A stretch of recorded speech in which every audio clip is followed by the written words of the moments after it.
The massive crystal dome of the Galactic Council chamber gleamed under the light of 3 different suns.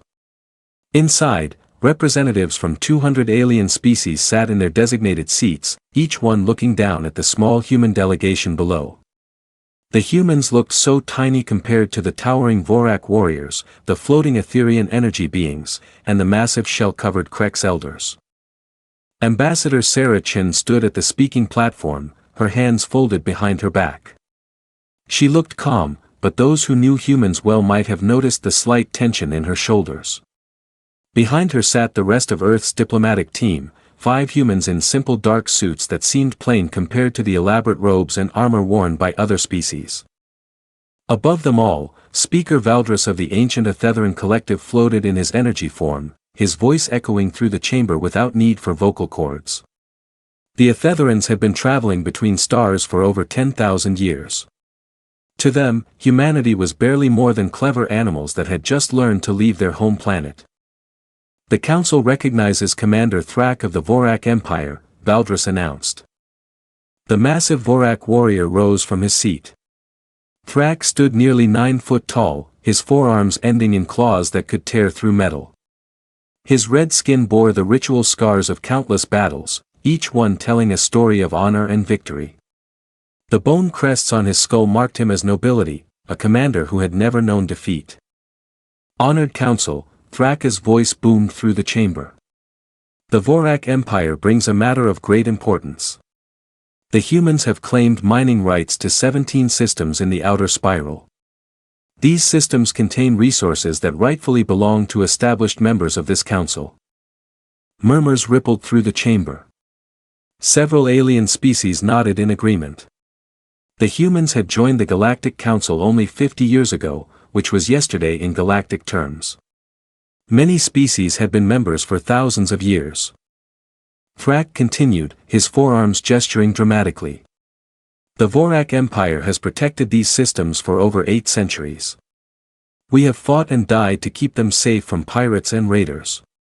Now these newcomers claim they have the right to mine our world simply because they were the first to file proper paperwork. More murmurs of agreement echoed through the chamber. The Krex delegation clicked their approval with their massive claws. The insectoid Zac species buzzed in harmony to show support. Even some of the more neutral species seemed to side with the Vorac position. Ambassador Chen stepped forward. May I respond to these accusations? Speaker Valdris's energy form pulsed with what might have been amusement. The council recognizes the human delegation. Sarah Chen looked up at the hundreds of alien faces staring down at her. She had been Earth's ambassador for 12 years. She had sat through countless meetings where other species treated humans like children who needed guidance. She had smiled politely while alien diplomats explained how things worked in the real galaxy. She had bitten her tongue when species that had never fought a real war lectured her about military strategy. The 17 systems in question were unclaimed territory according to galactic law, Chen said, her voice carrying clearly through the chamber. Earth followed all proper procedures. We filed exploration claims, conducted mineral surveys, and submitted our findings to the Council Registry. Everything was done exactly as the law requires. Commander Thraka's bone crests flared with anger. Laws? You speak of laws. The Vorac Empire has spilled blood for those systems. We have honor claims that go back centuries. What do you humans know of honor? Chen felt something cold settle in her stomach. She knew where this was heading. The Vorac were a warrior culture that believed might made right. They respected only strength, and they saw humans as weak because Earth had never fought a major galactic war. We know enough about honor to follow the laws we agreed to when we joined this council, Chen replied. If the Vorac Empire wanted to claim those systems, they should have filed the proper paperwork centuries ago. The chamber erupted in angry shouts and alien roars. Several species began arguing among themselves. The Vorac delegation stood as one, their claws extended in challenge. Commander Thraka's voice rose above the noise. Paper. You think your human paperwork means more than Vorac blood? More than Vorac honor? Speaker Valdris extended energy tendrils to restore order. The council will maintain proper decorum. But Thrak was beyond caring about decorum. His species had been warriors for thousands of years. They had conquered dozens of worlds through strength and courage. They would not be lectured by humans who had barely learned to leave their own solar system. The Vorac Empire issues this ultimatum, Thrak declared. The humans will withdraw their claims to all disputed systems within 30 standard days. They will pay compensation for the insult to Vorac honor, and they will acknowledge that junior species do not challenge their betters. The chamber fell silent. This was not how diplomatic disputes were normally handled. Usually, such matters went to arbitration committees that spent years working out complex agreements. Direct ultimatums were considered crude and primitive. Ambassador Chen felt her heart rate increase, but her voice remained steady. Earth rejects this ultimatum. We will not abandon legal claims because someone threatens us. Commander Thraka's claws scraped against the metal of his seat. Then you will learn what happens when young species forget their place. Speaker Valdris pulsed with concern. Commander Thrak, the Council strongly advises against military action over territorial disputes. There are proper channels for resolving such matters. The Vorac Empire has used your proper channels for 50 years, Thrak snarled. We have watched while species that never fought for anything claim the rewards of our sacrifice. No more. The humans will learn to show proper respect, or they will be taught. The massive warrior turned to stare directly at Ambassador Chen. 30 days, human. Withdraw your claims and pay tribute, or face the consequences. Chen stared back without flinching. Around her, she could feel the tension in the chamber. Most council members looked uncomfortable. They preferred their conflicts to be civilized, settled through negotiations and compromise. The Vorac were threatening the kind of direct military action that hadn't been seen in the central galaxy for centuries. Earth's position remains unchanged, Chen said quietly. We will not abandon legal claims because of threats. Thraka's bone crests flared again. He turned and stalked out of the chamber, followed by the rest of the Vorac delegation. Their heavy footsteps echoed in the sudden silence. Speaker Valdris floated down closer to the human delegation. Ambassador Chen, perhaps it would be wise to reconsider. The Vorac are passionate about matters of honor. Surely some compromise can be reached. Chen looked up at the ancient energy being. Valdris had been alive for over 3,000 years. He had seen the rise and fall of dozens of civilizations. To him, the current dispute was just another minor territorial squabble that could be solved through patient negotiation. With respect, Speaker Valdris, Earth will not set the precedent that legal claims can be overturned through military threats. If we back down now, what message does that send to other species who might want to challenge human settlements? Several alien delegates nodded thoughtfully. They understood the principle, even if they thought the humans were being foolishly stubborn. In galactic politics, backing down from one threat often led to many more. Elder Kais of the Krek spoke up, his voice like grinding stones. The humans show courage, but perhaps not wisdom. The Vorac are mighty warriors. Their fleets have conquered many worlds. Ambassador Chen turned to face the massive Krek's elder. We appreciate the concern, Elder Kais. But Earth has faced threats before. Several alien delegates made what passed for chuckling sounds among their species. Earth's military history was well known in the Council database, but most species viewed it as primitive savagery rather than serious warfare. Humans fought with chemical explosives and projectile weapons. They had never faced antimatter cannons or gravity bombs. They knew nothing of real, galactic warfare. The session ended with the usual diplomatic pleasantries, but everyone knew the real decisions would be made in private meetings over the following days. Ambassador Chen and her team returned to Earth's embassy, a modest building that looked tiny compared to the massive structures maintained by older species. That night, Chen sent an encrypted message to Earth. She reported on the day's events and recommended that all human colonies in the disputed systems be placed on high alert. She also suggested that the Colonial Defense Force begin moving ships into position, though she doubted they would be much use against serious Vorac warships. On Korath, the Vorac homeworld, Commander Thrak knelt before the war council of his people. The 7 greatest warriors of the Vorac Empire sat in their ceremonial armor, their bone crests marking them as the ultimate authority of their species. The humans refuse to show proper respect, Thrak reported. They hide behind their paperwork and ignore the honor of our blood claims. War leader Drakor, eldest of the council, leaned forward. His scars were so numerous they formed patterns across his red skin. He had led the Vorac to victory in dozens of campaigns over the past centuries against serious galactic military technology. Then teach them, Drakor said simply. Take the 5th Fleet. Target the human colony on New Geneva. It is the largest settlement in the disputed zone. Do not destroy it completely, but make sure they understand the price of defiance. Thrak bowed. It will be done. 3 weeks later, the Vorac 5th Fleet dropped out of hyperspace above the human colony of New Geneva. 50 warships bristling with advanced plasma weaponry. The human defense force consisted of 3 outdated frigates and a handful of orbital defense platforms. It was not a battle. It was a statement. Thrak opened communications with the colony's governor. Human leader, I am Commander Thrak of the Vorac Empire. Your species has shown disrespect to ancient claims of honor. We are here to correct this mistake. Governor Martinez appeared on the communication screen. He was an older man with gray hair and worried eyes. Commander, this is a peaceful colony.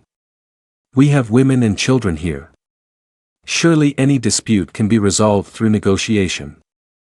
Negotiation has failed, Thrak replied. Your leaders chose defiance over wisdom. Now you will see the price of such foolishness. Evacuate all civilian areas. We will begin targeted strikes on military and industrial facilities in 1 standard hour. The next hour was chaos on New Geneva. Families loaded into ground vehicles and fled to the countryside. The few military personnel on the planet began broadcasting surrender signals, hoping to minimize damage. Most colonists had never seen war beyond historical documentaries. Thraka's fleet began its demonstration. Plasma beams lanced down from orbit, destroying the small military base in seconds. The orbital station vanished in a brief flash of light. Industrial facilities were reduced to glowing craters. The strikes were precise and professional. The Vorac weapons officers had centuries of experience. They could destroy a building without damaging structures next to it.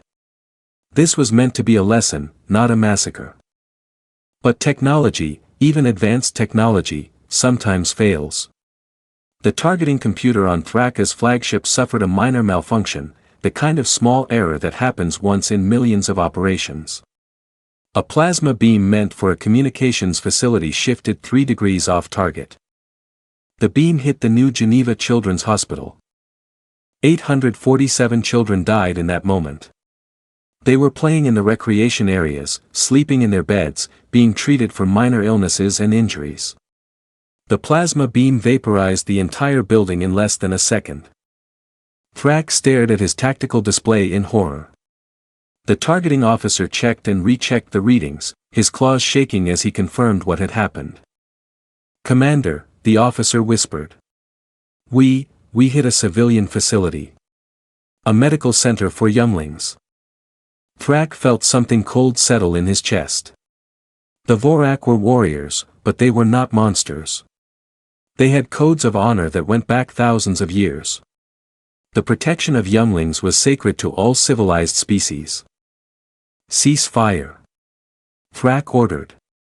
All ships, cease fire immediately. He opened an emergency channel to New Geneva's government center. Governor Martinez, there has been a terrible accident. One of our weapons malfunctioned.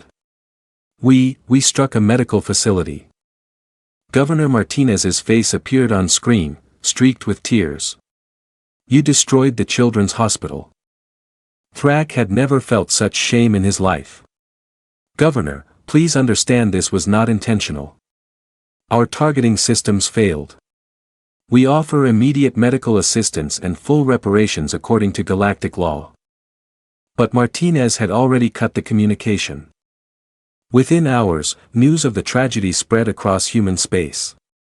Images of the destroyed hospital appeared on every screen. Names and faces of the dead children were broadcast continuously. The galaxy watched as humanity mourned its young.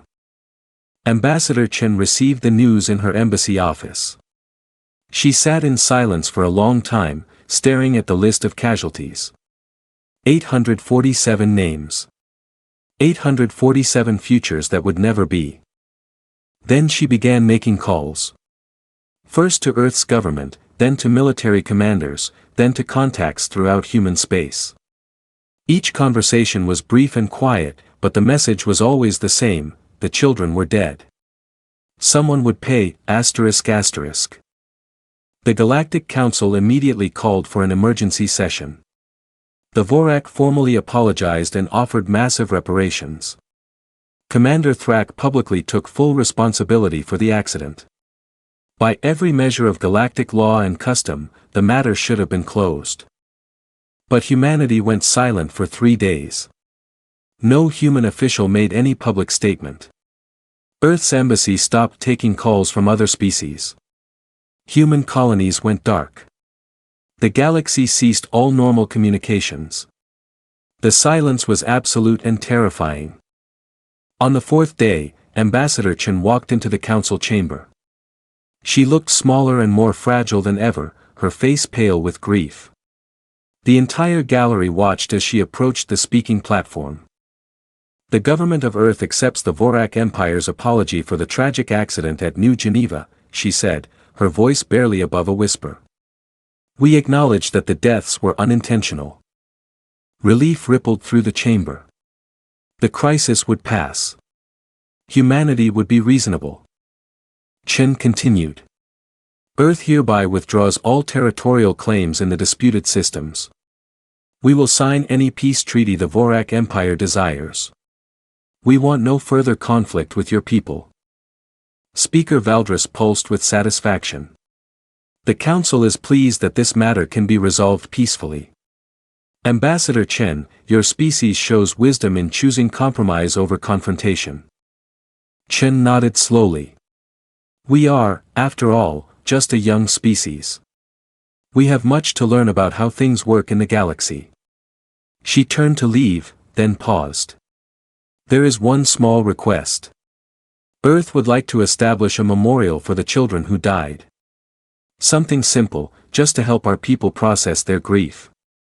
We request 30 days to complete this memorial before signing the final peace accords. The request seemed entirely reasonable. Every species understood the need to mourn the dead. Granted, Speaker Valdris said immediately. Take whatever time you need. Chen bowed respectfully and left the chamber. Behind her, the various alien delegations began discussing how impressed they were with human maturity. The crisis had ended with minimal fuss. None of them noticed that Chen never actually said what kind of memorial Earth planned to build. And none of them knew that Earth's military had been mobilizing for war since the moment the first child died on New Geneva. The silence was about to end. And when it did, the galaxy would learn that humans did not build memorials out of stone. The human industrial complex had been quiet for 50 years. When Earth joined the Galactic Council, they had agreed to limit their military production in favor of trade and diplomacy. The massive shipyards that had built humanity's first interstellar fleet were converted to civilian use. Weapons factories became manufacturing centers for consumer goods. The galaxy saw this as proof that humans were learning to be civilized. But the galaxy had misunderstood what they were seeing. Admiral Marcus Rodriguez stood in a command center deep beneath Cheyenne Mountain, looking at screens that most humans had forgotten existed. He was 63 years old, with silver hair and scars on his hands from his time as a Marine. He had fought in the last colonial wars before Earth's admission to the Council, and he remembered what humanity was capable of when pushed to the edge. "Status report," Rodriguez said to the room full of officers around him. Colonel Sarah Kim looked up from her tactical display. She was young for her rank, promoted quickly during the peacetime military, but her family had come from old Korea and she understood what total war meant. "All defense contractors have received activation codes," Kim reported. "Lockheed Martin is retooling their civilian ship production. Boeing has recalled all their military engineers from retirement. The Russians have opened their sealed weapons facilities. China has activated their hidden shipyards." Rodriguez nodded. After joining the council, Earth had signed treaties promising to limit military production. But humans had learned long ago never to completely disarm. Hidden facilities, maintained equipment, retired personnel who could be recalled in emergencies, all of it had been kept ready, just in case. What about the colonies? "Every human settlement outside the Sol system is evacuating non-essential personnel," Kim replied. "The mining colonies are shipping their equipment to secure locations. Agricultural worlds are stockpiling food and medical supplies." Rodriguez walked to the main display screen, which showed the positions of every known Vorac military asset in the galaxy. The alien empire was powerful. Their 12 battle fleets contained over 3,000 ships. Each one was larger and more advanced than anything in Earth's official navy. But Rodriguez wasn't looking at their official navy. "Give me the real numbers," he said quietly. Kim hesitated, then pulled up classified files that hadn't been opened in decades. "If we activate everything. Project Deep Strike has 1,800 ships ready for immediate deployment. Another 3,000 can be completed within 6 months. The weapon stockpiles contain enough antimatter warheads to glass every Vorac world simultaneously." The other officers in the room fell silent. They had known about some of humanity's hidden military assets, but seeing the full scope was overwhelming. Earth had spent 50 years pretending to be a peaceful species while secretly preparing for the kind of total war that most galactic civilizations had forgotten was possible. Rodriguez studied the numbers. During humanity's expansion into space, they had learned harsh lessons about survival. Pirates, hostile aliens, resource wars, humanity had faced them all. The Galactic Council offered peace and stability, but humans remembered that peace was something you prepared for by being ready for war. "What about the Vorac response to our diplomatic activities?" Kim pulled up intelligence reports. "Commander Thrak has been recalled to face a formal inquiry about the New Geneva incident. War leader Drakor issued a public statement expressing regret for the accident. They're offering to pay for reconstruction of the hospital and compensation for all families affected. Their military posture is unchanged. They have token patrols in the disputed systems, but nothing that suggests they expect retaliation. Their intelligence services rate humanity as minimal military threat in their latest assessment." Rodriguez almost smiled. The Vorac were good soldiers and honorable warriors, but they thought like soldiers and warriors. They expected Earth to respond with angry words and formal protests. They expected human retaliation to follow the same patterns as their own conflicts, direct confrontation between military forces with clear rules and honor codes. They had no idea what human military doctrine actually looked like. "Activate Operation Memorial," Rodriguez ordered. Colonel Kim's fingers hesitated over her control panel. "Sir, once we begin, there's no taking it back. The aliens will see what we're really capable of." Rodriguez thought about the images from New Geneva. 847 small coffins. 847 families destroyed. 847 futures erased by what the Vorac called an accident. "Good," Rodriguez said. "It's time they learned." Across human space, the real military machine began to wake up. Hidden shipyards powered up their construction systems. Sealed weapons facilities opened their blast doors. Retired officers reported for duty. Scientists who had been working on peaceful research projects suddenly found themselves reassigned to military applications. But none of it was obvious from outside human space. The Vorac intelligence services watched Earth's public activities and saw exactly what they expected to see, a grieving species trying to cope with tragedy through diplomacy. Human news broadcasts showed memorial services and calls for peace. Earth's official military remained at normal readiness levels. The few human warships in space continued their regular patrol routes. Commander Thrak sat in his quarters aboard the Vorac flagship, writing his formal report on the New Geneva incident. The inquiry board would review his actions and determine whether he had violated military protocols. He expected to be relieved of command, possibly exiled from the warrior caste entirely. It was a heavy price to pay for an accident, but Thrak accepted it. He had been responsible for the mission, and therefore responsible for its tragic consequences. That was the Vorac way. Leaders took accountability for their failures. His aide entered the cabin and bowed respectfully. "Commander, we have received a message from the human ambassador." Thrak looked up from his report. "What do they want now?" "Ambassador Chen requests a private meeting. She says Earth wishes to discuss the memorial arrangements and ensure they do not violate any Vorac cultural sensitivities." Thrak frowned. The request seemed reasonable, even thoughtful. Most species would want to ensure their memorials didn't accidentally insult the people involved in the tragedy. "Schedule the meeting," Thrak decided. "And inform the ambassador that I will answer any questions she has about the incident. The families of the dead deserve to know exactly what happened." 3 days later, Ambassador Chen arrived at the Vorac embassy on the neutral world of Kepler Station. She came alone, without guards or aides. She wore a simple black dress that humans traditionally used for mourning. Thrak met her in a private conference room. Up close, the massive Vorac commander looked even more imposing, but Chen noticed that his bone crests were dulled, a sign of shame among his people. "Ambassador," Thrak said formally.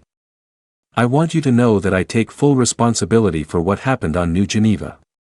If I could trade my life for those children, would do so without hesitation." Chen studied his face. She had read the intelligence files on Vorac culture and psychology. Everything about Thraka's posture and expression suggested genuine remorse. He was a warrior who had accidentally broken his own code of honor, and the guilt was eating him alive. "I believe you," Chen said quietly. "The technical analysis of your weapon systems confirms it was a malfunction, not intentional targeting." Thraka's forearms relaxed slightly. "Then you understand that we are not monsters. That this was truly an accident." "I understand that you never meant to kill children," Chen replied.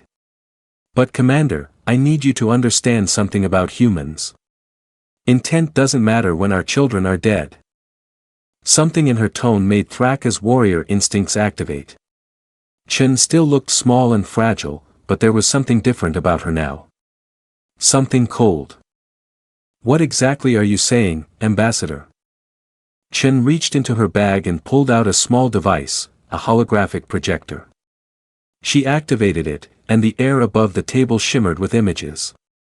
The first image showed New Geneva's Children's Hospital before the attack. Thrak could see human younglings playing in the gardens outside, their parents watching nearby.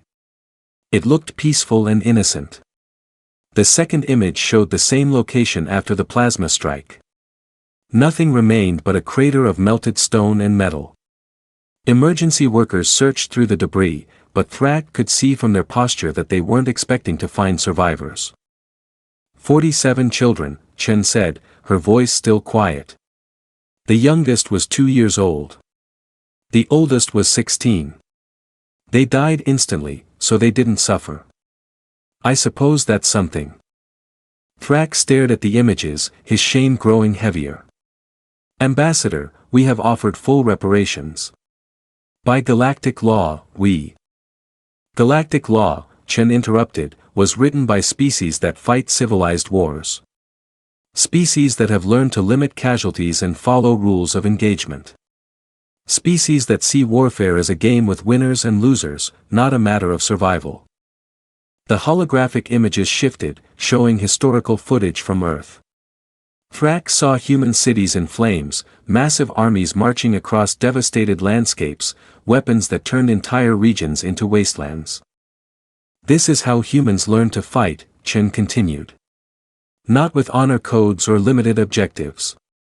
We learned that when someone threatens your family, your children, your future, you don't try to win. You try to make sure the threat never exists again. Thraka's claws extended unconsciously. His warrior training was telling him that he was in danger, but he couldn't understand why. Chen was unarmed, alone, and physically weak compared to him. Yet something about her presence was setting off every survival instinct he possessed. "What are you saying?" Thrak asked again. Chen deactivated the holographic projector and put it away. When she looked up at him, her eyes were completely calm. "I'm saying that you need to understand what kind of memorial we're building for those children," she said. "It's not going to be made of stone or metal. It's not going to be something you can visit or touch." She stood up and walked toward the door, then paused and looked back at him. "Our memorial is going to be the complete certainty that no one will ever kill human children again. Ever. Because anyone who tries is going to discover what happens when you mistake human mercy for human weakness." After Chen left, Thrak sat alone in the conference room for a long time. He tried to analyze what he had just heard, but it didn't make sense according to his understanding of human behavior. Humans were supposed to be reasonable, diplomatic, civilized. They were supposed to value life above conquest. He finally decided that Chen was simply speaking from grief and anger. Humans were emotional creatures, and the loss of so many younglings would naturally cause them to say things they didn't really mean. Thrak filed a routine report, noting that the meeting had gone well and that humans seemed committed to peaceful resolution of the crisis. He never sent another report. The first strike came without warning. The sacred world of Coraval had been the spiritual center of the Vorac Empire for over 1,500 years. Ancient temples covered the planet's surface, each one containing artifacts that told the story of Vorac civilization. Young warriors came here to learn about their ancestors. Elders came here to meditate on honor and duty. It was a place of peace, protected by treaty and tradition. It had no military value whatsoever. High Priest Yorick was conducting morning prayers when the sky began to burn.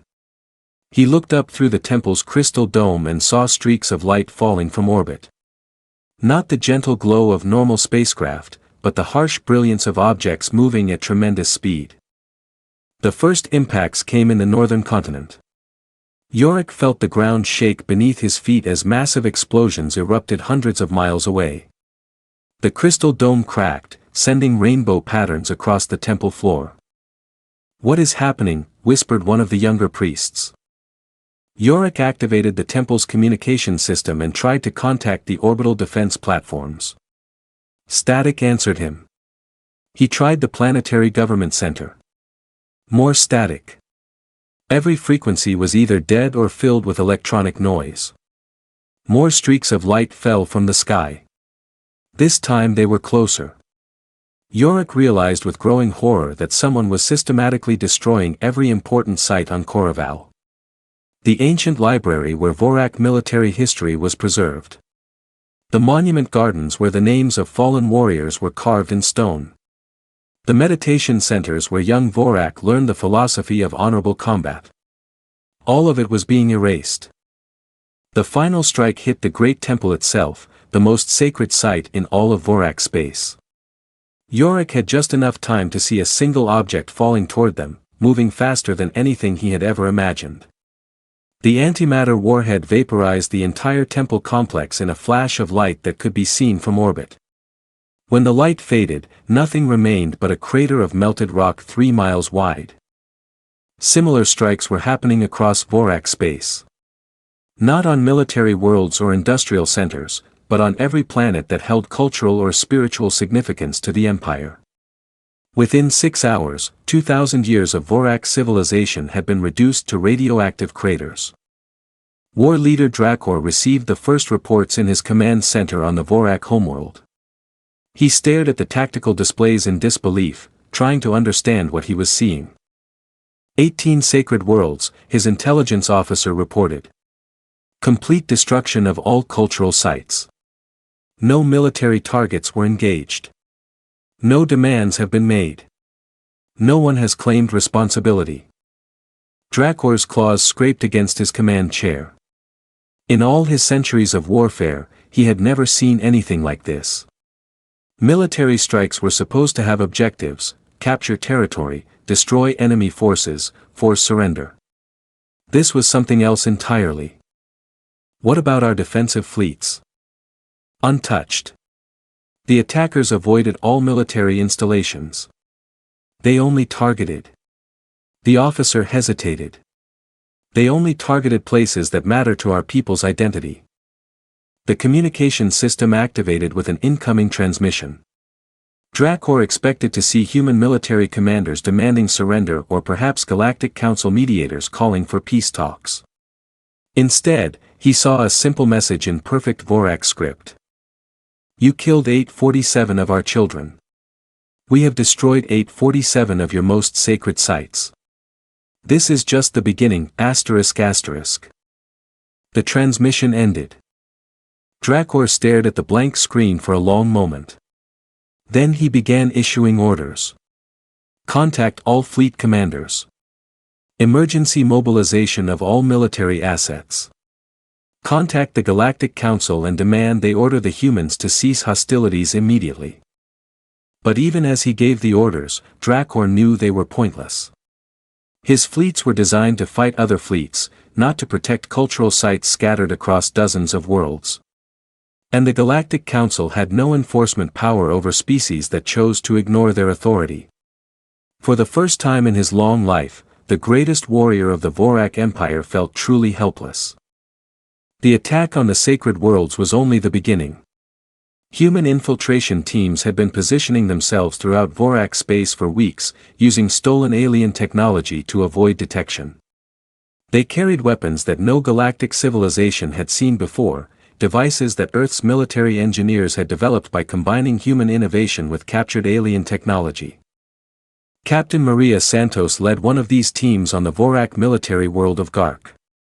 She was 32 years old, a veteran of the colonial wars who had volunteered for the most dangerous mission of her career. Her team consisted of 12 special operations soldiers, each one trained to operate independently. Target is the Naval Academy, Santos whispered into her communicator as her team moved through the alien city under cover of darkness. Intelligence indicates this facility has trained Vorac officers for over 8 centuries. The Naval Academy was a massive complex of buildings constructed from the same red stone as traditional Vorac architecture. Thousands of young warriors came here each year to learn space combat tactics, fleet coordination, and the honor codes that govern Vorac military behavior. Santos and her team approached the main building through underground utility tunnels. The Vorac had never faced human infiltration tactics, so their security systems were designed to detect known alien technologies. They couldn't recognize the modified equipment that human engineers had cobbled together from stolen components. Charges placed, reported Sergeant Chen over the team radio. Neutron devices are armed and ready. Neutron weapons were among humanity's most terrible innovations. Unlike antimatter bombs or plasma strikes that destroyed everything in their area of effect, neutron weapons killed living things while leaving buildings and equipment intact. The academy would still be standing when the sun rose, but everything inside would be dead. All teams report ready, Santos said into her communicator. Around the planet, 11 other human teams had infiltrated similar targets: military training centers, officer academies, strategic planning facilities. Every institution that taught young Vorac how to wage war. Execute, came the order from orbit. Santos pressed the detonation control. The neutron devices activated simultaneously across the planet. There were no explosions. No visible signs of destruction. The buildings remained intact. The lights still functioned. Even the computer systems continued operating normally. But everyone inside was dead. Santos and her team evacuated through the same tunnels they had used to infiltrate the academy. By morning, they would be back aboard their stealth ship, heading to the next target on their list. The Vorac would find the bodies eventually. Thousands of their finest young officers, their most experienced instructors, their brightest military minds, all dead without a mark on them. The facilities where they had trained warriors for centuries would be perfectly preserved but completely empty. It would take the Vorac Empire decades to rebuild their military leadership. By then, it might not matter. Similar operations were taking place throughout Vorac space. Every military academy, every training center, every facility that produced the next generation of Vorac warriors, all of them were being systematically eliminated. The humans weren't trying to destroy the Vorac military directly. They were destroying its ability to regenerate itself. Admiral Rodriguez monitored the operations from his command center deep beneath Cheyenne Mountain. Status reports flowed across his screens as human teams completed their missions throughout the galaxy. Phase 2 complete, Colonel Kim reported. All primary objectives have been eliminated. Vorac military training capacity has been reduced by an estimated 97%. Rodriguez studied the tactical displays. In less than 48 hours, humanity had crippled the Vorac Empire's ability to maintain its military forces over the long term. But this was still just the beginning of Operation Memorial. Status on Phase 3 preparations. All assets are in position, Kim replied. We're ready to begin systematic elimination of Vorac population centers. Rodriguez paused. Phase 3 would cross a line that couldn't be uncrossed. Up until now, human strikes had targeted military and cultural sites while avoiding civilian casualties. Phase 3 would change that calculus entirely. But then he remembered the children of New Geneva. And his resolve hardened. Begin Phase 3, Rodriguez ordered. Across the galaxy, human battle fleets that had been hiding in deep space began moving toward their final targets. These were not the small ships that the Galactic Council knew about, but massive vessels built in secret over the past 50 years. Each one carried enough firepower to sterilize an entire planet. The Vorac homeworld of Korath was the first to detect the approaching human fleet.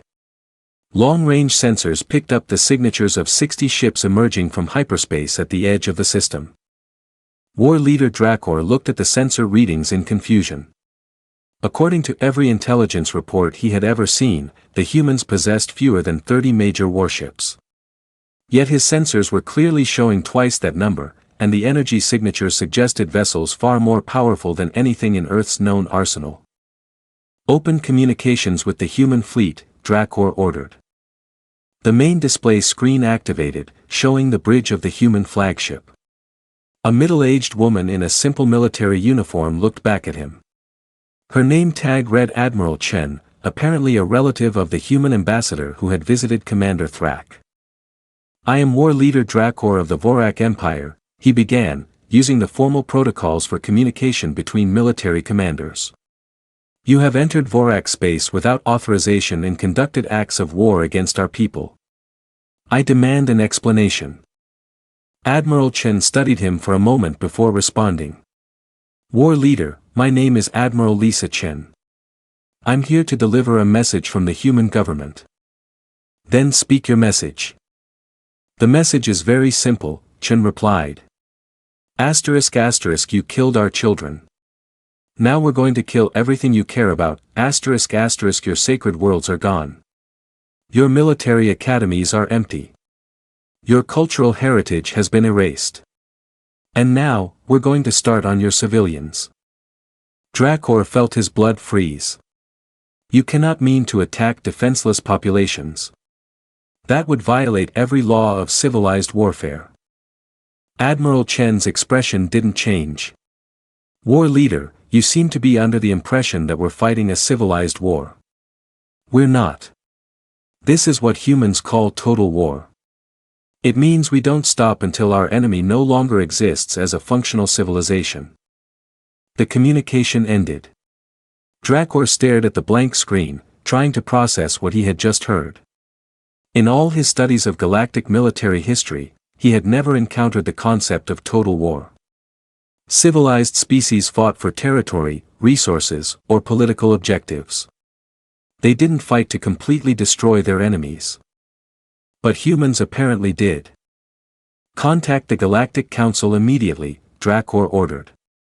Inform them that the humans are planning genocide against the Vorac people. Demand immediate intervention. His communications officer tried for several minutes before reporting back. War leader, I cannot establish contact with the council chambers. All communication frequencies are being jammed. Dracor realized that the humans had planned for this contingency as well. They had isolated the Vorac Empire from any outside help before beginning their final assault. The human fleet began moving toward Koritha's population centers. Dracor ordered his own fleets to intercept them, but he quickly discovered another unpleasant surprise. The human ships were faster than anything in the Vorac arsenal. More maneuverable. Better armed.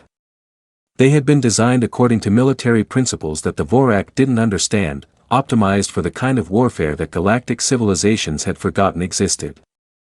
When the two fleets finally engaged in battle above Korith, the result was not a fight, but a massacre. Human ships moved through Vorac formations like predators among prey, their weapons cutting through alien defenses as if they didn't exist. In less than 2 hours, the Vorac home fleet, the pride of their empire, was reduced to debris floating in space. Admiral Chen opened communications again. War leader, you now have a choice. You can evacuate your civilian population and surrender all claims to the disputed systems, or you can watch us reduce your homeworld to ash. Dracor looked at the tactical display showing the remains of his fleet, then at the human ships positioning themselves in orbit above his planet's major cities. You have won, he said quietly. The Vorac Empire surrenders unconditionally. Please, spare our people. The Vorac Empire, Admiral Chen replied, *** no longer exists, *** what happens to your people now depends on whether they understand that fact. The communication ended, and Dracor was left staring at his planet's new reality. In less than 3 days, the mighty Vorac Empire, a civilization that had dominated its region of space for 2 millennia, had been completely destroyed as a political and military entity. Their sacred worlds were radioactive craters. Their military academies were empty tombs. Their battle fleets were space debris. And the humans weren't finished yet. Reports were coming in from across the galaxy as word of the Vorac destruction spread. Every species that had diplomatic relations with Earth was receiving the same message. This is what happens when you kill human children. Learn from it. The galaxy was beginning to understand that they had made a fundamental error in their assessment of humanity. Earth wasn't a peaceful species learning to be civilized. Earth was a predator species that had been pretending to be civilized. And now the pretense was over. The emergency session of the Galactic Council convened in chaos. Representatives from 200 species filled the chamber, their voices creating a cacophony of fear and confusion in dozens of different languages. The massive crystal dome that normally let in gentle starlight now seemed to trap them under its weight.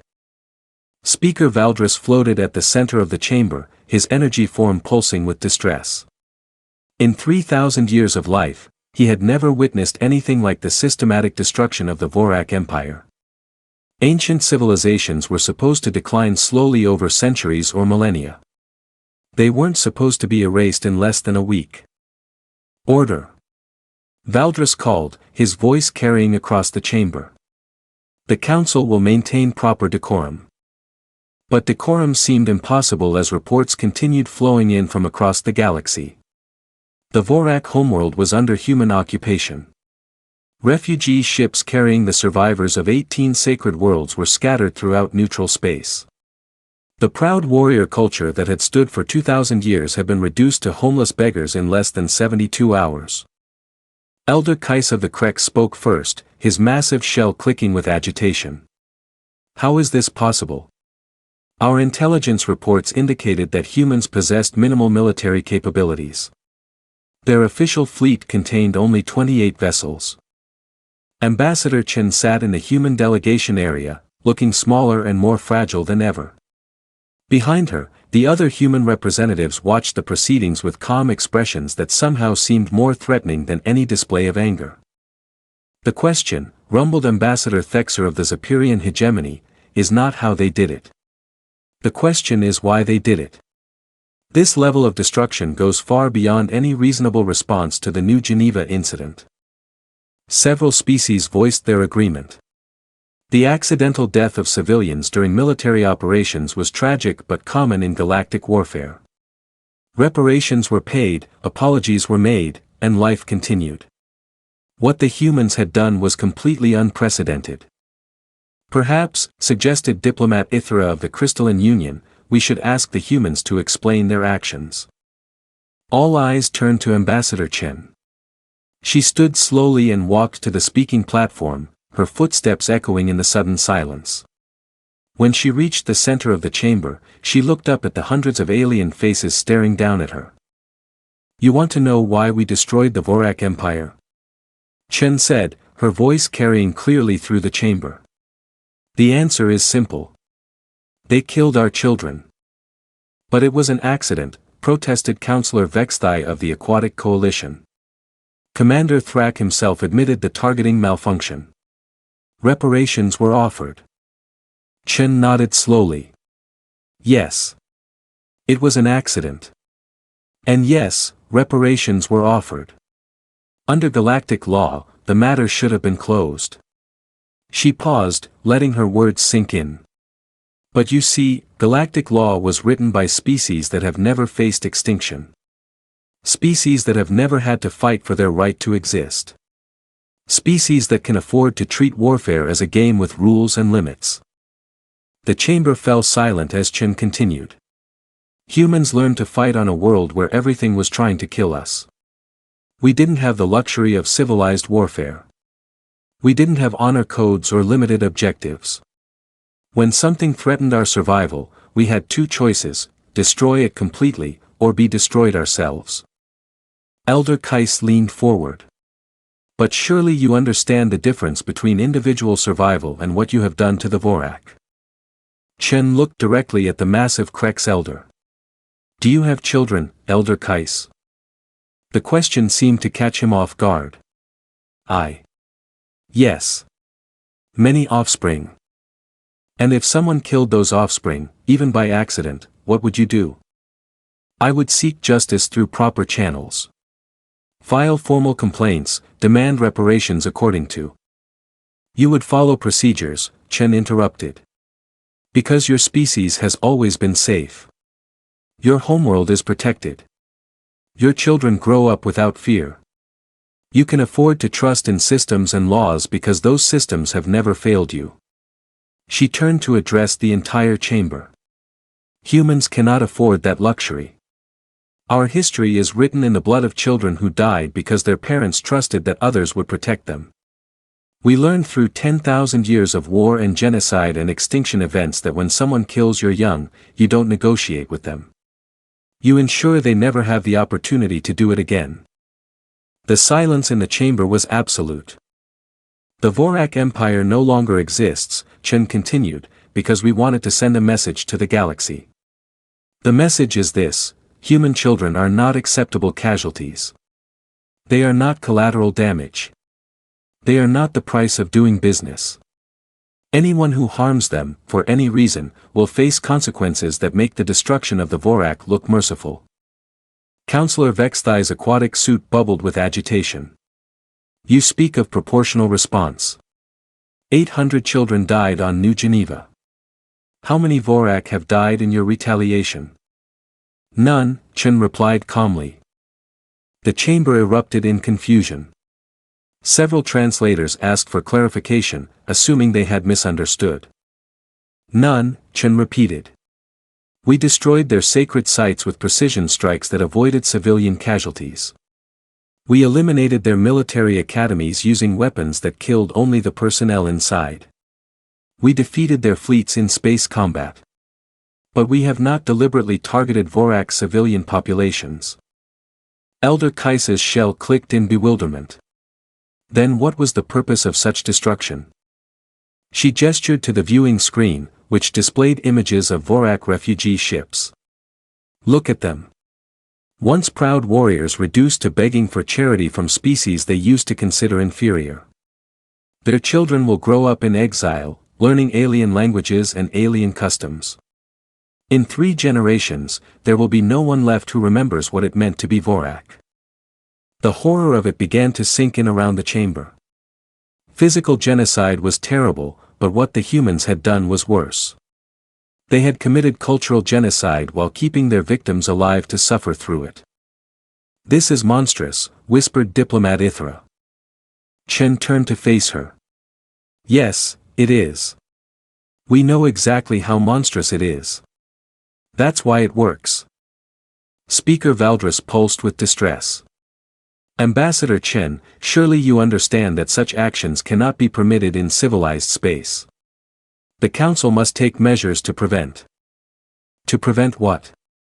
Chen interrupted. "To prevent humans from defending themselves when attacked. To prevent us from responding when our children are murdered." She walked closer to the speaker's position. "Speaker Valdris, let me make something very clear. What happened to the Vorac was not a violation of galactic law. It was human law. And human law is very simple: you kill our children, we kill your future." "But the proportionality," began another delegate. "Is perfect," Chen cut him off. "The Vorac took away the futures of 847 human children. So we took away the future of their entire civilization. They will never threaten anyone's children again because they will never be in a position to threaten anyone." The chamber fell silent as the implication sank in. Every species present began calculating how many children lived on their own worlds and what the consequences might be if anything happened to human children in their space. "What do you want from us?" Elder Kais asked quietly. Chen returned to the speaking platform and activated a holographic display. The image showed a formal document written in multiple languages. "We want the Vorac Accords," she announced. "A new treaty that will govern how civilized species interact with humanity." The document appeared on screens throughout the chamber. As delegates began reading, their expressions grew increasingly alarmed. The first article established absolute protection for human civilian populations, with any attack resulting in immediate total war authorization. The second article granted humanity veto power over all Galactic Council military actions. The third article created a system of species-level consequences for any harm to human children. But it was the fourth article that truly horrified them. "Mutual defense obligations," Speaker Valdris read aloud. "Any species under human protection shall receive full military support against aggression." Chen nodded. "We're offering a choice. You can sign the accords and gain the protection of Earth's military. Your children will be safe because they'll be our children too. Anyone who harms them will face the same fate as the Vorac." "And if we refuse?" asked Ambassador Thexer. Chen's expression remained calm. "Then you're not under our protection. What happens to your children becomes your own responsibility." The threat was subtle but unmistakable. Species that refused to sign the accords would be left to face the galaxy alone, knowing that humanity might view them as potential enemies rather than allies. "This is extortion," protested Councillor Vexthai. "No," Chen replied. "This is evolution. The galaxy is changing. You can change with it, or you can end up like the Vorac." Several delegates began arguing among themselves, their voices rising as they debated the implications of the human demands. Some called for immediate rejection of the accords. Others argued for negotiation. A few quietly suggested that signing might be the wisest course of action. Chen waited patiently for the noise to die down, then spoke again. "You have 7 standard days to decide. After that, the accords become non-negotiable." "And what happens in 7 days if we refuse?" Elder Kais asked. Chen looked around the chamber, meeting the eyes of representatives from dozens of different species. "In 7 days, if you refuse, we withdraw from the Galactic Council. We close our borders to all alien contact. And we begin preparing for the day when one of your species makes the same mistake the Vorac made. The silence that followed was deafening. You would cut yourselves off from galactic civilization? Speaker Valdris asked in disbelief. If necessary, Chen replied. Humans survived 10,000 years before we knew aliens existed. We can survive 10,000 more if we have to. The question is whether you want to be our partners in building a safer galaxy, or whether you want to be potential threats that we have to plan for. As the implications sank in, delegates began to realize the true scope of the choice they faced. The humans weren't just demanding specific concessions. They were reshaping the entire foundation of galactic politics. Species that had interacted as equals for millennia were being forced to choose between accepting human dominance or risking human enmity. And after seeing what happened to the Vorac Empire, the choice wasn't really a choice at all. Chen gathered her documents and prepared to leave. 7 days, she repeated. After that, we'll know which species value their children enough to protect them, and which species are willing to gamble with their futures. As the human delegation filed out of the chamber, the remaining representatives sat in stunned silence. The galaxy they had known for thousands of years had ended. What came next would depend on how many of them were wise enough to accept that fact. In the corridors outside the chamber, Ambassador Chen allowed herself a small smile. The hardest part was over. Now they just had to wait and see how many species were smart enough to choose survival. Behind her, the greatest gathering of alien civilizations in galactic history began the process of surrender. They just didn't know it yet.